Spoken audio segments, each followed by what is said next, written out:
de esta proteína que es el citocromo P450.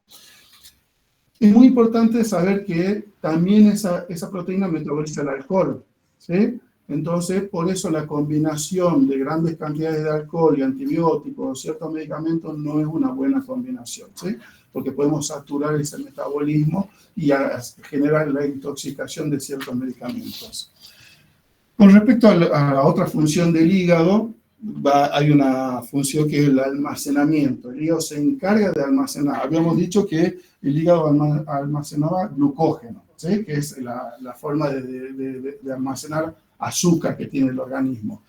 También se encarga de las vitaminas, una gran cantidad de vitaminas, y tenemos depósitos de vitamina A, D, B, B12 para meses y años, incluso por más que no la consumamos, hay depósitos para meses y años de esa vitamina.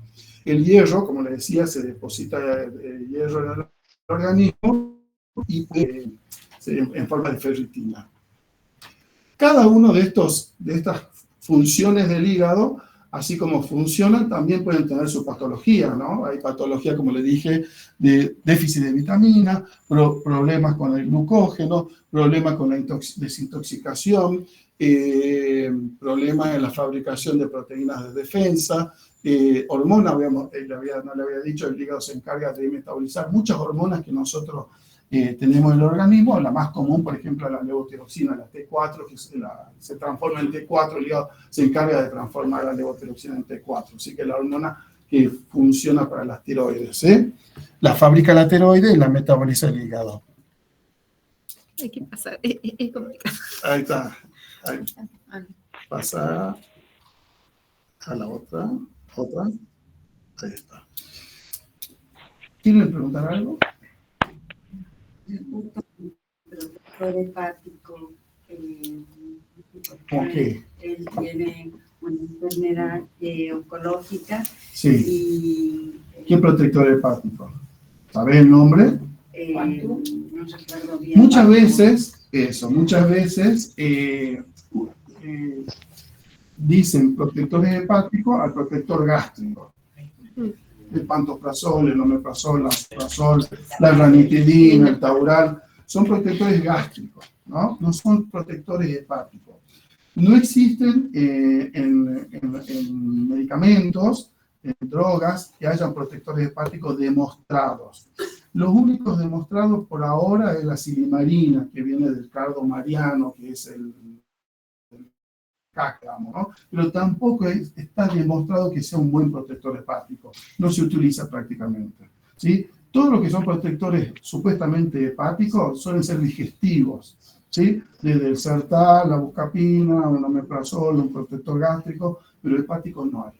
O sea, no es, digamos, indispensable que todos los días, antes de consumir. Depende de cada paciente. Por ahí, si vos decís tener un paciente oncológico que le están dando una droga que puede ser gastroagresiva, probablemente el oncólogo le dé un protector gástrico, pero no hepático, ¿sí? Sí hay medicamentos, obviamente, oncológicos, tratamientos para tuberculosis, que sí tienen, o para hongos, como fluconazol, que se usa para la uña de los pies, muchos los dermatólogos usan para la micosis del pie, que sí son muy hepatotóxicos. Esos, más que un protector, lo que tenemos que hacer es hacer un seguimiento. ¿Y con qué le vamos a hacer el seguimiento? Con funciones hepáticas. Acá es una función que tenemos disponible generalmente en una ciudad relativamente como San Salvador, que tiene todos tenemos todo disponible esto a mano, digamos. Hay un montón de otras funciones que muchas son de investigación u otras que no son tan disponibles. Por ahí las podemos encontrar en ciudades grandes como Buenos Aires, pero hoy tenemos cualquiera de estos estudios, lo podemos hacer acá en San Salvador. En primer lugar, el laboratorio, ¿sí? El laboratorio y el hepatograma. Siempre nosotros los hepatólogos nos basamos en el hepatograma. Es muy importante para nosotros porque es lo que nos va a permitir saber si el hígado está inflamado, ¿sí? Porque el hígado se puede inflamar de dos cosas. Una, la hepatitis, que ustedes conocen como hepatitis, se inflama, se altera unas cosas del laboratorio y llama tejido y TGP. Pero también se puede inflamar lo que son los canalículos biliares, esas ramitas que juntan bilis y las llevan al intestino, Eso se llama colestasis, ¿sí? Entonces yo puedo diferenciar entre una hepatitis y una colestasis a través de un laboratorio, ¿sí? También me va a permitir saber si funcionalmente ese hígado está funcionando bien. Aparte de las hepatitis, cuando el hígado no funciona bien, todos sabemos que nos ponemos amarillo, ¿no? Cuando más amarillo nos ponemos, más nos asustamos, porque peor estamos. Y es verdad, el hígado empieza a acumular bilirrubina porque no está funcionando bien y no puede eliminar ese exceso de bilirrubina que se genera en el organismo. Entonces, es una prueba de función hepática. De hecho, cuando una persona tiene una cirrosis y queremos ver si necesita un trasplante, nosotros nos basamos en 3 parámetros. Y uno es la bilirrubina. Cuanto más amarillo está el paciente, más insuficiencia hepática tiene, está más grave y más probable que necesite un trasplante hepático. Y también, si nosotros hacemos una toxicidad hepática, cuanto más amarillo está el paciente, más nos asustamos, porque esa toxicidad es mucho más grave, ¿sí? Otra forma de ver función hepática, aparte de la bilirrubina, es la de factores de coagulación. Dijimos que el hígado es el único órgano que fabrica casi todos los factores de coagulación. Cuando el hígado no está funcionando bien, empiezan a caer esos factores de coagulación y ese es otro parámetro que utilizamos nosotros en trasplante hepático. El segundo parámetro, el primero es la bilirrubina y el segundo es los factores de coagulación. La bilirrubina sube, los factores de coagulación bajan, eso nos está diciendo que ese paciente no está funcionando su hígado, no está fabricando productos de coagulación y necesita un trasplante. Tanto en la forma aguda como crónica. En una hepatitis aguda, fulminante, los pacientes hacen estos cuadros, se ponen muy amarillos, baja mucho la coagulación, y la hepatitis crónica es más lento, pero va subiendo lentamente la bilirrubina, va bajando lentamente los productos de coagulación. Y otros análisis de sangre que nos permite ver daño hepático, por ejemplo, el recuento de plaquetas. Muchos pacientes andan dando vuelta con plaquetas bajas por hematólogos clínicos y nunca por ahí se dieron, el paciente no, pero hay algún médico que no se dio cuenta que no era un problema hematológico, las plaquetas bajas, sino el consumo hepático del hígado enfermo que consume plaquetas, ¿no? Eso nos permite saber, hacemos mucho diagnóstico de cirrosis por plaquetas bajas, el único síntoma que muchas veces tiene el paciente. Con respecto a las imágenes, todos habrán hecho ecografía abdominal, seguramente alguna vez en la vida una ecografía se hace. La ecografía es sencilla de hacer, siempre es bueno hacerla con un buen operador, sobre todo en enfermedades hepáticas. Es un método que se puede reproducir las veces que sea necesaria, es de bajo costo, no tiene efectos colaterales, podemos hacer 100 ecografías, hacernos 100 ecografías en un día, no nos va a pasar nada, no tenemos contraindicaciones para hacer ecografía. ¿Qué podemos ver en la ecografía? Una buena ecografía, hecho con un buen equipo, nos brinda muchísima información. Podemos ver desde problemas vasculares del hígado, podemos ver quistes hepáticos, si esos quistes son parasitarios, quistes simples, ahora yo les voy a mostrar algunas imágenes, podemos ver tumores hepáticos, problemas en la vía biliar, ¿sí? Ese conducto biliar, cuando se obstruye por alguna enfermedad, ese conducto biliar se dilata y se llena de hígado y el árbol biliar se ensancha, digamos. Los conductos biliares se ponen más gorditos, ¿sí? Pásame la otra. Por ejemplo, algunos de ustedes capaz que tienen, son... bueno, esta le habla de hígado graso. Una de las cosas más comunes que vemos nosotros en la ecografía es el hígado graso, ¿sí? El hígado graso, ¿qué hace el ecografista? Hace una ecografía y ve el hígado brilloso. Cuando el hígado está más brilloso de lo que habitualmente está, es hígado graso, ¿sí? ¿Por qué? Porque la grasita brilla con el ecógrafo, con la onda solar del ecógrafo. Los ecografistas suelen dividir a la cantidad de grasa en el hígado en 3 formas. En leve, moderada y severa o grave, o 1, 2, 3, digamos, depende de la clasificación. En general esto no tiene una repercusión clínica en el hígado de inflamación. Yo puedo tener un hígado graso severo y le hago un hepatograma y es normal. y tengo pacientes con hígado graso leve y tienen muy alterado el hepatograma. Esto no es gravedad desde el punto de vista clínico, esta es una clasificación del ecografista, es como ve mucha o moderada o poca cantidad de grasa, pero no necesariamente está relacionado con una gravedad de la inflamación hepática.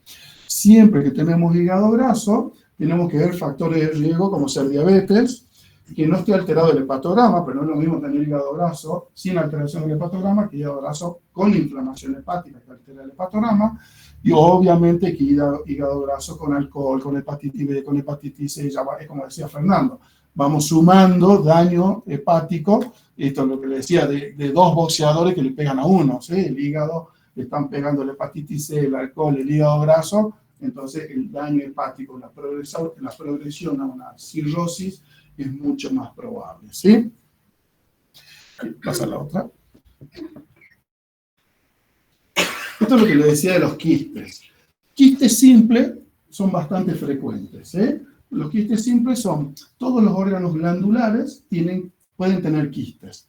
Los quistes son pequeñas burbujitas de líquido que se forman en todos los órganos sólidos y glandulares.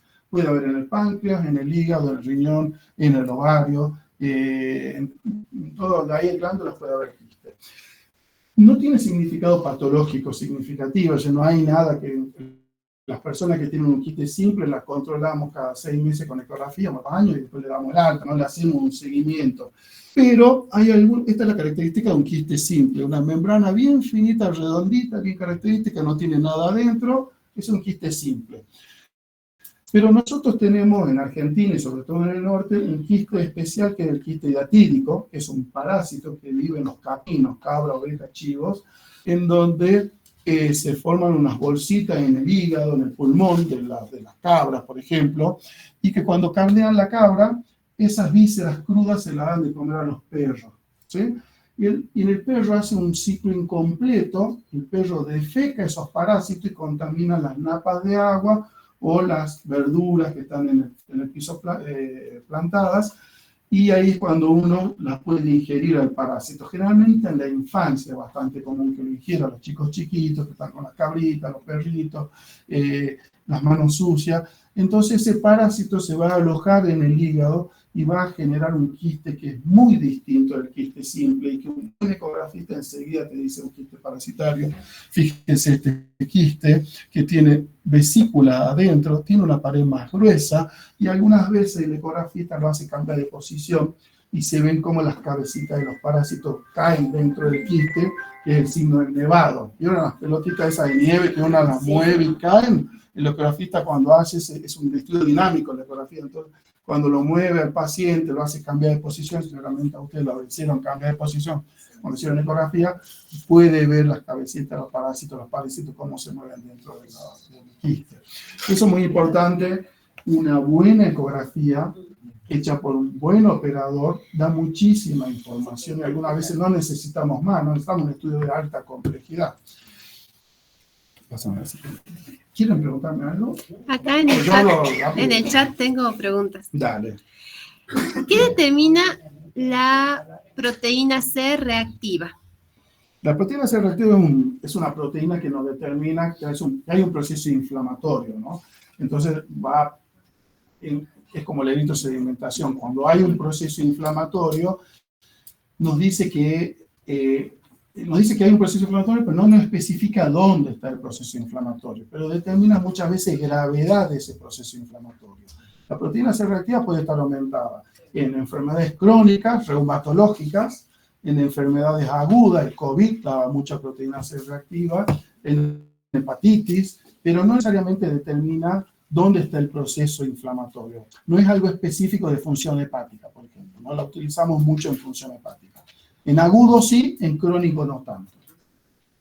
Otra pregunta es, ¿el estudio FibroScan qué determina? Eso ahora lo voy a decir porque ahora lo voy a pasar. Si querés pasar. El otro, sí. ¿Qué se hace en el caso de detectar esos tumores? El quiste hidatídico. Primero tenemos que determinar si ese quiste, algunas veces el parásito entró al hígado y murió en el hígado y quedó enquistado, ¿sí? El quiste es un mecanismo de defensa que tiene el organismo para aislar ese cuerpo extraño del resto del organismo, ¿no? Entonces, Entonces ahí nos va a informar si tiene paredes calcificadas y un montón de cosas de ecografía. Si el quiste es muy grande y muy voluminoso, se opera. ¿Sí? Se opera porque hay riesgo de que un pequeño traumatismo, sobre todo si el quiste está superficial en el hígado, pueda romperse y es peligroso que el quiste con parásitos vivos se rompa dentro de la cavidad abdominal. Y la otra es, se puede hacer tratamiento con albendazol, por ejemplo, que es una droga que se utiliza para los quistes parasitarios. Pero va a depender de cada paciente. Algunas veces, la mayor parte de las veces que vemos quistes diatídicos son quistes chiquitos, que están calcificados, que están ya muertos, el quiste, el parásito está muerto y quedó enquistado, lo controlamos nada más. ¿Sí? Pero va a depender de cada caso en particular. ¿La reutilidad es insuficiente a la función del hígado? No, no, es un cuerpo extraño que está ahí, aislado del resto del hígado, ¿sí? Fíjate que, no importa, está aislado del resto del hígado, el hígado sigue funcionando normalmente, ¿sí? Está ocupando un lugar, pero no altera la función hepática, ningún quiste. ¿Y cuándo dicen, qué enfermedad hace que dice que se desprende el hígado, hace desprendimiento de hígado? Dice, bueno, que puede ser por medicamentos. No. Algunas veces traumatismo de hígado, estamos hablando de otras cosas, de accidente de tránsito, el cinturón de seguridad pasa por acá. Por medicamentos no puede haber. No. ¿Qué dicen las estadísticas, doctor? ¿En qué edades se detectan mayor cantidad de enfermedades hepáticas? Y pasa que depende de la enfermedad, ¿no? Como le había dicho, tenemos tantas enfermedades como funciones tiene el hígado, ¿no? Estamos hablando de funciones de depósito, funciones de inmunidad, de coagulación, tenemos problemas vasculares. Una edad avanzada, por ejemplo, puede influir en la detección de una enfermedad hepática. Pero es lo que yo te decía, depende de la enfermedad. O sea, hoy encontramos, por ejemplo, ahora voy a tocar un poco de enfermedades, ¿no? Pero hoy encontramos muchas enfermedades del hígado graso, ¿sí? Que en un principio, hace un par de años, las encontrábamos en adultos, y hoy ya tenemos chicos de 9 años, 10 años con hígado graso severo, ¿no? Entonces, depende también los tiempos. Hepatitis C, hablaba Fernando, es una enfermedad hepática que evoluciona en 20, 30 años, muy silenciosa, y nosotros hace 10 años, 15 años, estábamos tratando todas las hepatitis C o viendo todas las cirrosis por hepatitis C que se contagiaron en el año 90. La empezamos a ver recién después del año 2000.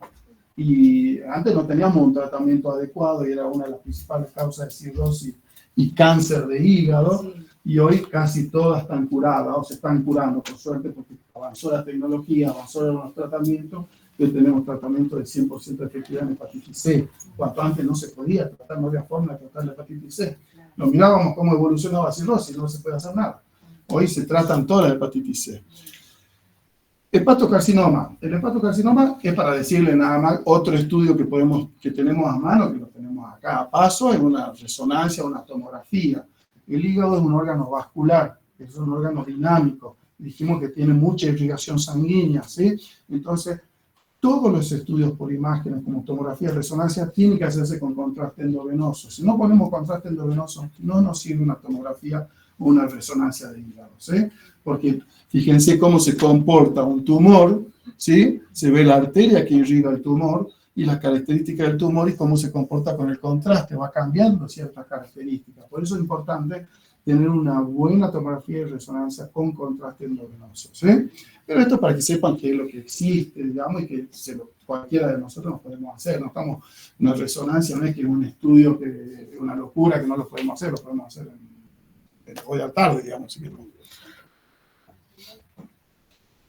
Otro estudio que preguntaban en el chat, otro estudio que tenemos a mano y que acá Jujuy tiene, que no todas las provincias tienen, porque es un procedimiento un poco costoso, que es el FibroScan.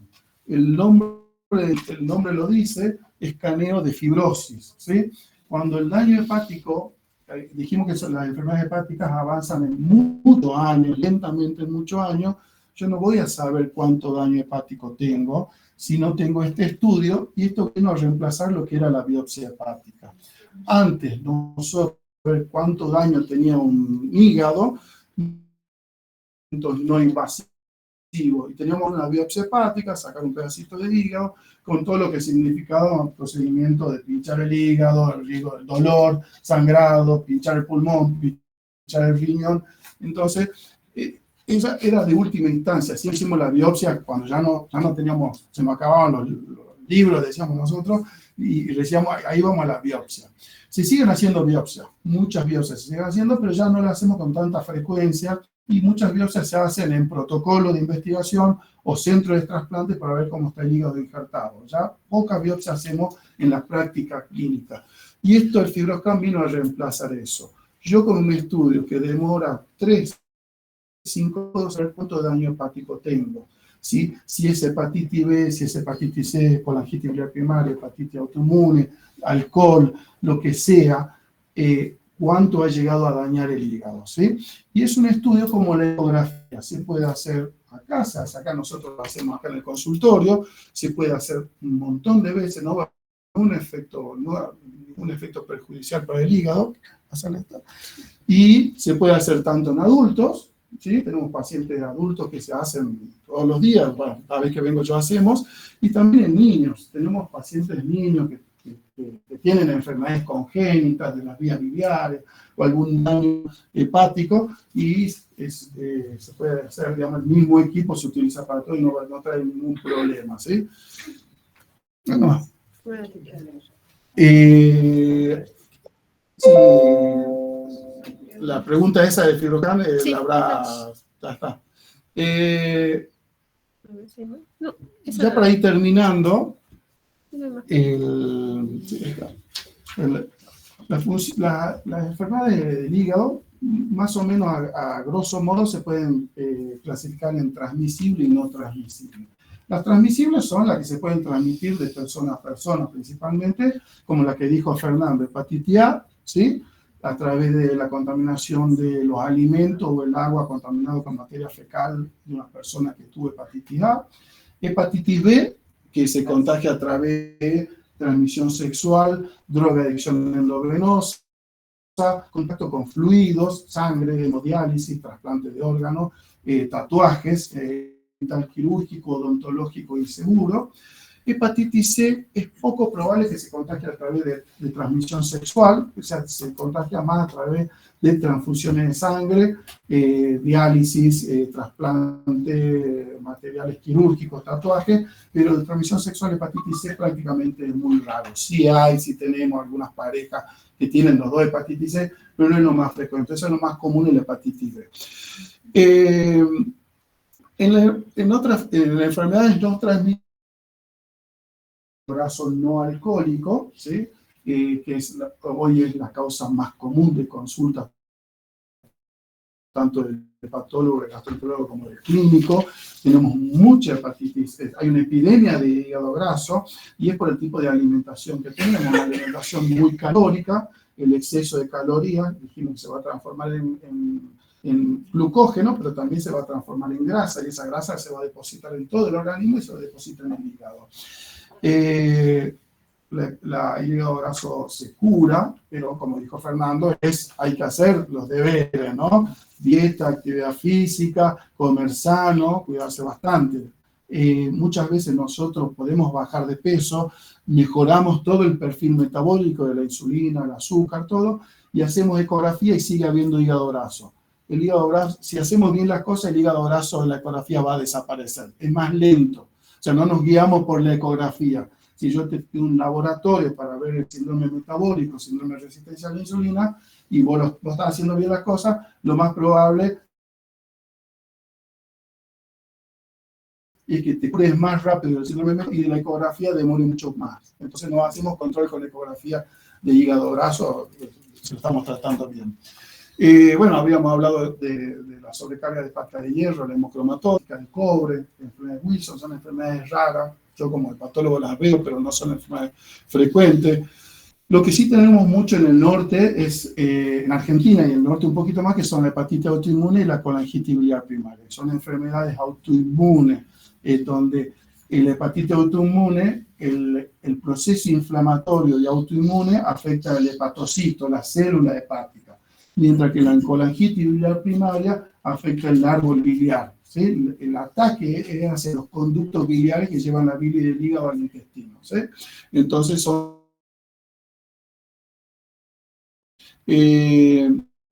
toxicidad medicamentosa y alcohólica, si antibióticos, analgésicos, paracetamol, pueden producir daño hepático agudo muchas veces, bueno, infecciones, tumores y mucha enfermedad criptogénica. ¿Qué es la enfermedad criptogénica? Son pacientes que tienen un daño hepático crónico, incluso cirróticos, en la cual no se llega a determinar por qué ese hígado se dañó. Muchos son hígados grasos que han pasado desapercibidos y han llegado a la cirrosis. Y otras no se sabe cuál es la causa, pero hay muchas enfermedades criptogénicas, muchas llegan al trasplante hepático y en esos casos es muy difícil hacer un tratamiento para prevenir para que evolucione la enfermedad porque no sabemos realmente qué es lo que le está pasando al paciente. Pero la mayoría de los criptogénicos son hígados grasos, ¿sí? Suelen ser diabéticos, obesos, muchas veces familias enteras que han tenido cirrosis o trasplante. No sé si hay algo más.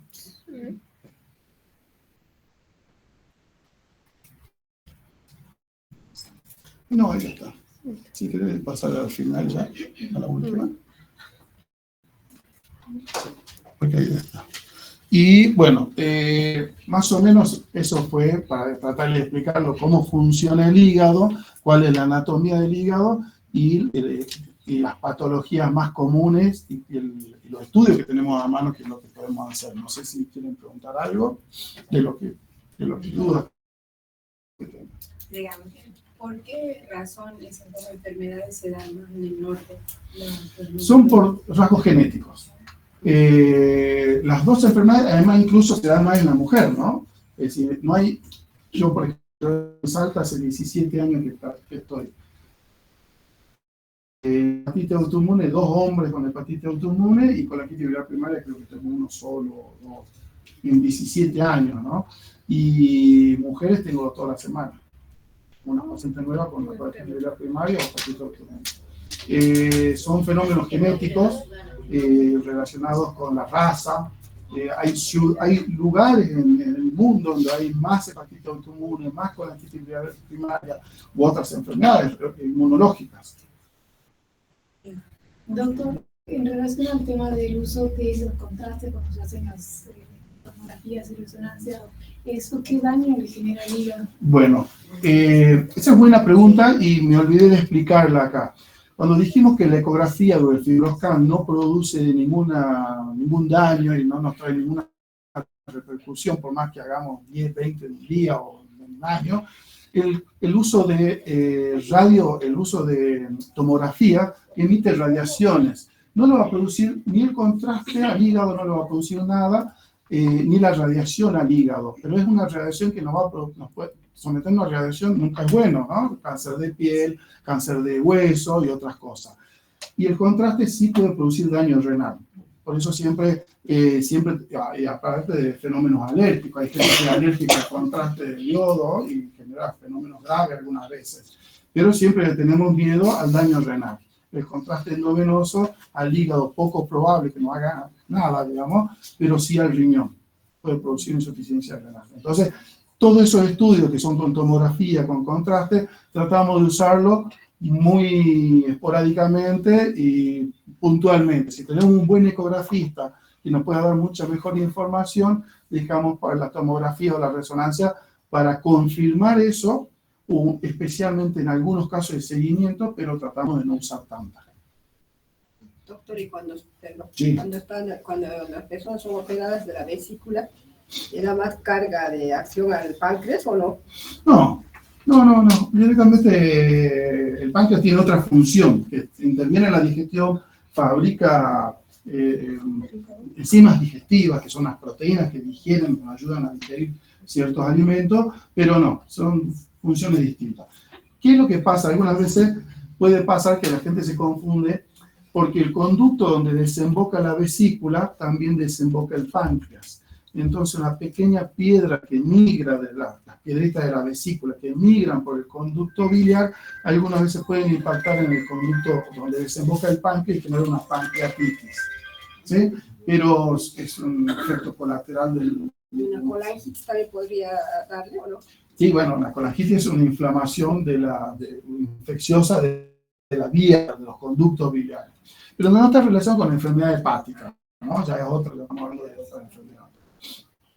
El hígado también produce glóbulos rojos, doctor. No, la médula ósea es la que produce los glóbulos rojos. Nuestro hueso produce los glóbulos rojos. Solamente la médula. Sí. El hígado del vaso. El hígado no, el hígado se encarga de metabolizar los productos de la desintegración de los glóbulos rojos.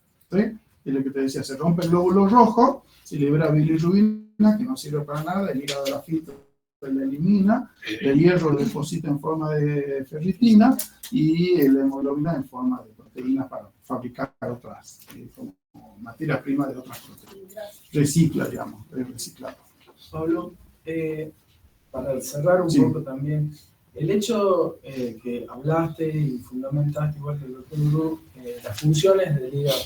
En el caso de detectar que, digamos, los principios de poder tratar un hígado graso de acuerdo al estadio o el diagnóstico de cualquier otra patología hepática, ¿cuáles serían el perfil o las características que determinan ustedes para poder indicar la actividad física como estamos haciendo acá? ¿Qué parámetros Claro.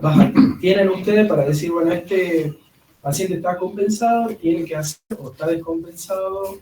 Primero, Bueno, eso es muy bueno porque hoy le indicamos actividad física a todos los pacientes, a todos. Tenga hepatitis aguda, tenga hepatitis crónica, tenga un hígado graso, a todos.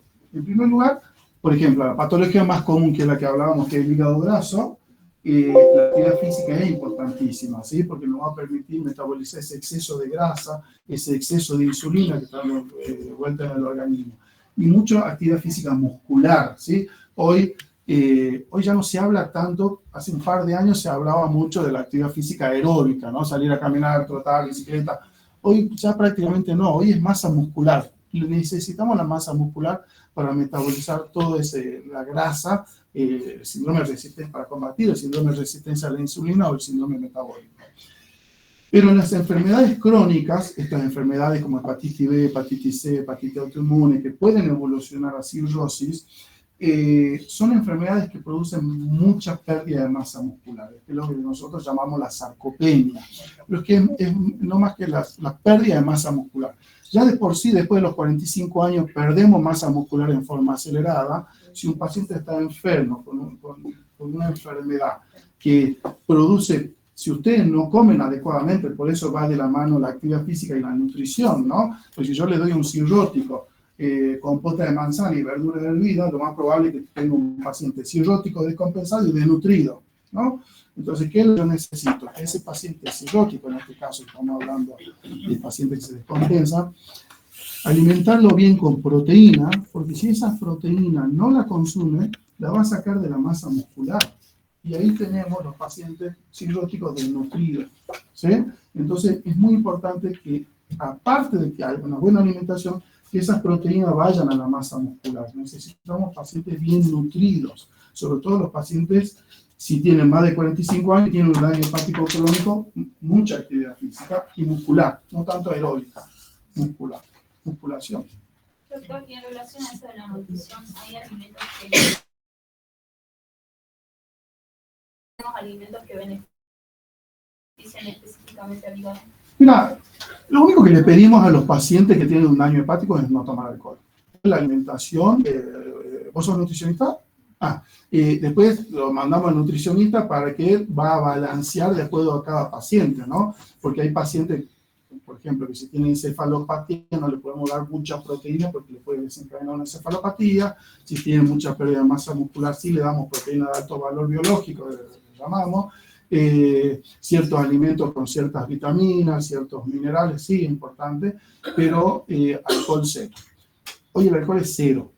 En todos los aspectos de la medicina, es cero, ya no existe más lo que decía Fernando, ese vasito de vino, no, negativo, sí el vino tinto puede tener antioxidantes, algunos efectos beneficiosos, pero los efectos beneficiosos que tiene el alcohol no superan los efectos perjudiciales que tiene el alcohol, no solamente en el hígado, en todo, riesgo de cáncer, riesgo hipertensión y riesgo de cirrosis, ¿no? O sea, hoy ningún médico puede recomendar tomar alcohol a ningún paciente. Cigarrillo, doctor. No, bueno, ya hace 40 años, ya no, ya 50 años, ya eso ya no.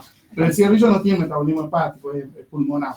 Pero el alcohol hoy ningún médico puede recomendar tomar un vasito de vino con las comidas, porque tiene efectos beneficiosos cardiovasculares. Probablemente sí lo tenga, pero como les decía, no supera el riesgo o lo perjudicial que puede ser el alcohol, ¿sí? Obviamente, cuando lo dijo Favaloro hace 30 años, no sé cuándo lo dijo, en ese momento no había tanta investigación sobre el alcohol y se creía que sí, tenía esos efectos, pero hoy ya es tajante. Y en el caso de las comidas que uno a veces elabora con vino, por ejemplo. No, realmente cuando vos elaborás la comida con vino se metaboliza, se evapora el alcohol y te queda el gusto del vino. Claro. Y hay alguien pregunta, el usar el alcohol en adulto no se absorbe por piel, en los bebés sí. Por eso antes había una costumbre hace muchos años de nuestras abuelas que frotaban alcohol en la panza. Y se calmaba el bebé, pero no se calmaba, se absorbía el alcohol. Eso. No pasa nada. El vinagre de alcohol, el vinagre de vino, se puede consumir normalmente. Los conservantes sí, el hígado lo metaboliza. Son esos xenobióticos que te dije. Esos sí entran con pastillas, con colorantes, con gaseosa, sí, el hígado se encarga de metabolizarlo y eliminarlo. ¿Y el hígado perezoso que hablaban antes? No, se habla de la vesícula, en realidad, vesícula perezosa. Una última pregunta. En el caso de los pacientes con colegitis biliar primaria, el consumo de los suplementos vitamínicos, como Veroca, Supradin y todo eso, ¿tiene alguna contraindicación? No, ninguna contraindicación. Ningún suplemento vitamínico en la enfermedad hepática no tiene ninguna contraindicación. Consulta de chat. En cuanto al hígado graso, con un buen tratamiento, ¿se puede disminuir totalmente el porcentaje de grasa? Sí. Y otra pregunta, me habían comentado que una vez que se llegó al grado 3, ¿Qué es lo que hablábamos? Grado severo de hígado graso, grado 3. dice, está más cerca de que la enfermedad sea irreversible, ¿es así? Cuesta más, obviamente, cuanto más grasa tenemos, más nos va a costar eliminar la grasa del hígado. Es difícil, no es fácil, porque tenemos pacientes que los ponemos a dieta, le damos todo, y es difícil cumplir la dieta y la actividad física. Hay pacientes que sí lo hacen y mejoran muchísimo el hígado graso y desaparece. Pero en la gran mayoría, 3 kilos y empieza el verano, vuelven a subir, después si uno mantiene en el tiempo, y estamos hablando de por vida, ¿no? Yo tengo 40 años, digo, y quiero estar bien, tengo 80 años y seguir haciendo actividad física. Esto es así, digamos, ¿no? Es porque no es solamente para el hígado, es para todo. ¿Cómo sabemos que estamos ante una cirrosis descompensada? En el estadio de cirrosis, nosotros los hepatólogos lo clasificamos en compensado, cuando el paciente no tiene ningún síntoma y es muy difícil diagnosticarlo, y hacemos, por ejemplo, una endoscopía y encuentran varices esofágicas, hacemos FibroScan, que dice que tiene cirrosis. Esos pacientes son muy difíciles de diagnosticar, lo hacemos en el consultorio. El paciente con cirrosis descompensada tiene muchos síntomas producto de que el hígado ya no funciona, ¿sí?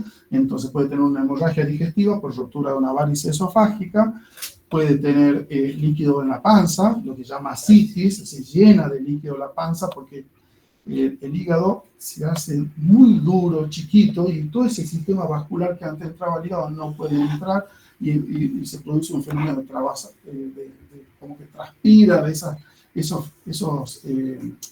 el líquido queda en la cavidad abdominal, ¿sí? Un líquido estancado que no sirve y se puede infectar.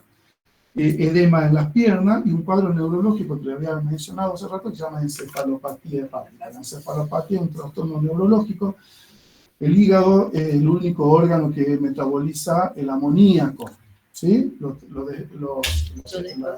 A partir del amoníaco, que es tóxico para nosotros, lo transforma en urea. El amoníaco, como el hígado está cirrótico, no cumple su función, se acumula en el organismo y es tóxico para el cerebro. y produce un trastorno neurológico en donde el paciente está como perdido, no reconoce como una pequeña, como una demencia. Los alcohólicos dicen de que no se mueren mucho, porque toman jóvenes y duran mucho tiempo siendo alcohólicos, no se mueren porque los hepatosis se reproducen, ¿es verdad? No, el hígado tiene gran capacidad de regenerarse. En un estadio cirrótico ya no, porque es un estadio terminal, ¿sí? Pero, por ejemplo, cuando hay trasplante de donante vivo, ¿sí? En donde un padre muy comúnmente le dona a un hijo la mitad del hígado, en los dos se va a regenerar el hígado, ¿sí? Se va a formar un hígado, el volumen va a crecer y va a tener un volumen. Se tiene regeneración, igual que una hepatitis aguda grave. O sea, por más grave que sea, si ese paciente no necesita un trasplante, se va a recuperar ese hígado, ¿sí? Pero no, el alcohol es dañino. Es verdad que no todos los alcohólicos producen cirrosis, ¿no? Tienen que ver una carga genética también, factores ambientales, alimentación, todo. Otra pregunta, hay varias. ¿Con una cirrosis se llega al trasplante? Sí, se puede, o sea, el tratamiento final de una cirrosis es el trasplante hepático. Tiene que cumplir ciertos requisitos. No ser un paciente alcoholista activo, tiene que tener una edad menor de 70 años, tiene que cumplir los criterios de insuficiencia hepática que habíamos nombrado. Porque obviamente no todo cirrótico se trasplanta y queremos que no se trasplanten, porque prefiero que el cirrótico tenga su hígado, que esté funcionando más o menos, pero que tenga su hígado, el día que ese hígado no dé más, sí recurrimos al trasplante. Otra pregunta. Doctor, ¿qué nos recomendaría para cuidar nuestro hígado durante un tratamiento de antibióticos? Nada, o sea, siempre tener en cuenta de que no tomar alcohol, ¿sí? Hablar con el médico de si alguna vez tuvo una hepatotoxicidad de ese medicamento, muchas veces, por ejemplo, el amoxiclavulánico, ¿no? Que muchas veces se toma para la garganta, puede producir hepatotoxicidad. El fluconazol, que es lo que hablábamos para la uña, siempre un control, digamos, no se puede hacer nada, digamos, yo te doy fluconazol, yo no sé si vos vas a hacer un daño hepático por fluconazol, pero te tengo que controlar con laboratorio, con hepatograma nada más. No, el fluconazol principalmente. ¿Y los inmunosupresores? Y los inmunosupresores sí, hay algunos que sí, otros que no. Igual que lo de tuberculosis también, algunos que sí. Lo que se hace es no se puede prevenir eso. Es como el diclofenac. Todos han tomado diclofenac alguna vez en su vida acá, ¿sí? Bueno, el diclofenac puede producir hepatitis fulminante, ¿sí? Pero no en cualquiera. En un muy bajo porcentaje lo hace, no lo sabemos en quién. Entonces, una persona viene y se toma un diclofenac, es una hepatitis fulminante. Y no lo podemos prevenir a eso, es difícil de prever. Obviamente, yo trato de no darle una droga hepatotóxica a un paciente que tiene cirrosis, una enfermedad hepática o que toma alcohol.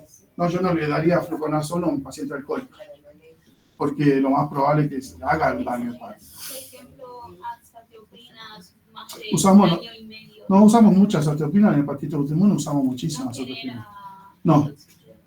El metotrexate, que se usa para artritis reumatoidea, puede producir toxicidad hepática por dosis acumulada, ¿no? Es decir, con muchos años puede producir toxicidad hepática. Antes se decía que los pacientes con 6 años de tratamiento con metotrexate había que hacer una biopsia hepática para ver si había fibrosis hepática.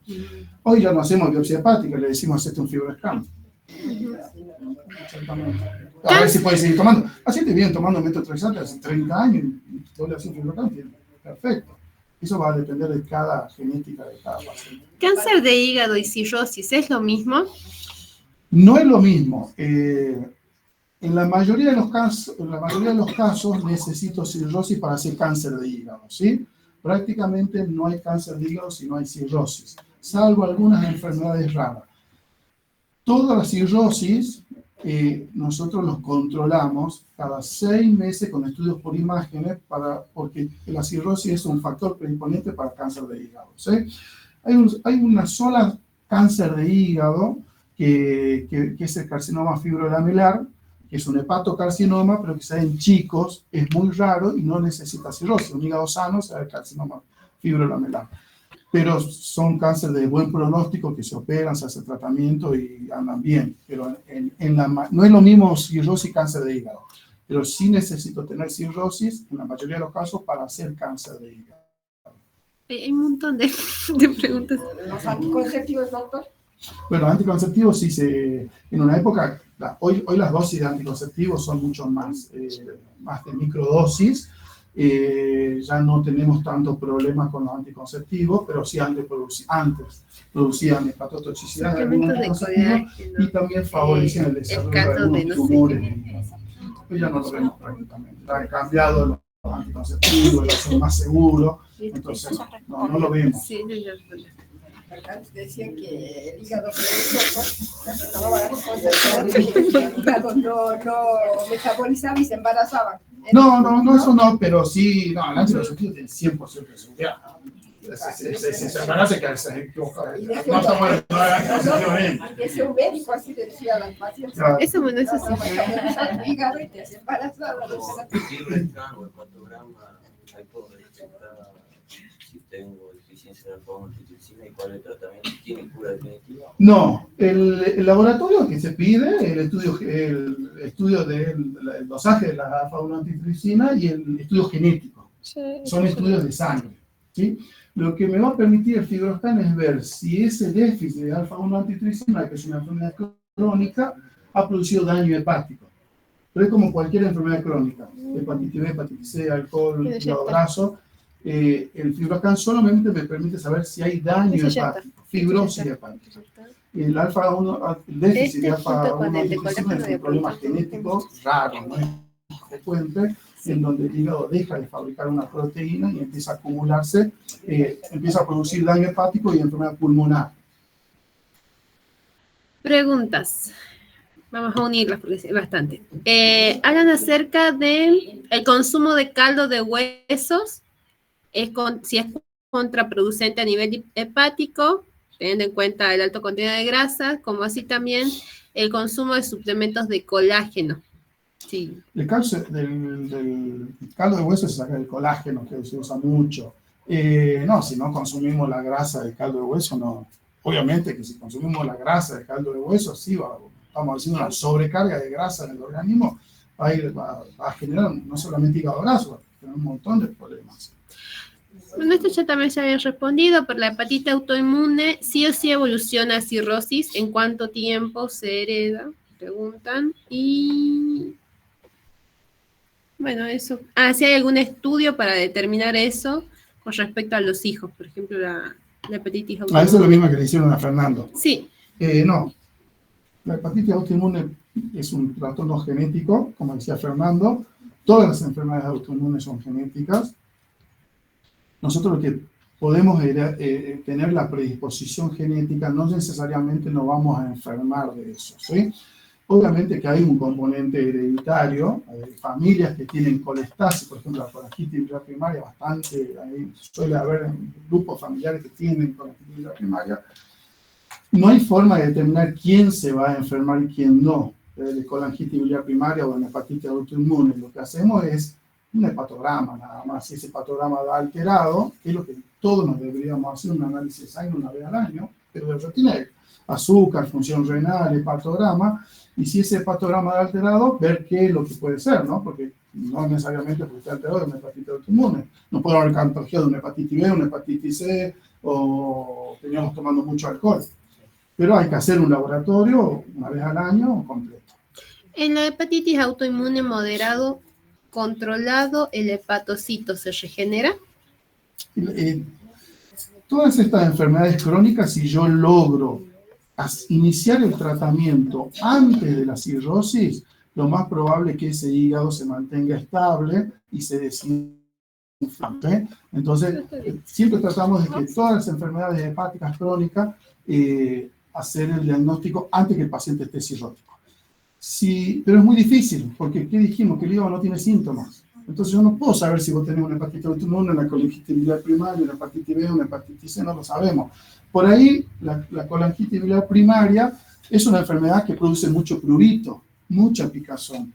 Es lo único que nos puede ayudar, digamos, que una persona que se rasca mucho, que va al dermatólogo, al especialista, clínico y anda dando vueltas por ahí, le hacen un hepatograma y le encuentran el hepatograma alterado. Pero en general las otras enfermedades no tienen síntomas. No hay ningún síntoma. Entonces siempre tratamos de prevenir que evolucione a la cirrosis iniciando tratamientos, haciendo el diagnóstico y iniciando el tratamiento antes de que evolucione un daño hepático.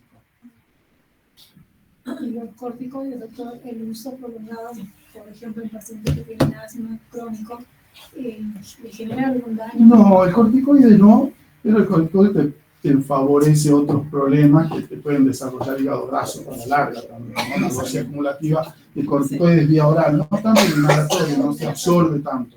No, el vía oral sí, uso por los pacientes que tienen artritis reumatoidea, por ejemplo, que usan corticoides en altas dosis, pueden tener otros fenómenos de acumulación de corticoides en el organismo, pero en el hígado no. ¿El hígado no duele? No. ¿No hay más preguntas? Y la vacuna,